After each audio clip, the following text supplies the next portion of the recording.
It's time for your morning rush, stories worth knowing about today. Yeah, and first up, Japan planning to release nuclear wastewater into the ocean. Japan's government plans to treat the water at a wrecked nuclear plant in Fukushima. Then 2 years after its treatment, they're going to release the water into the ocean. The decision has been delayed by safety concerns and protests, but the government says this is the best option available.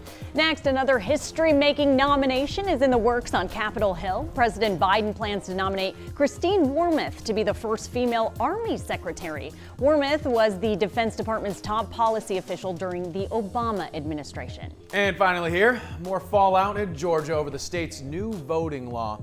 Will Smith and director Antoine Fuqua have pulled production of their runaway slave drama, Emancipation. Now, the film is the largest and most high-profile Hollywood production to leave the state.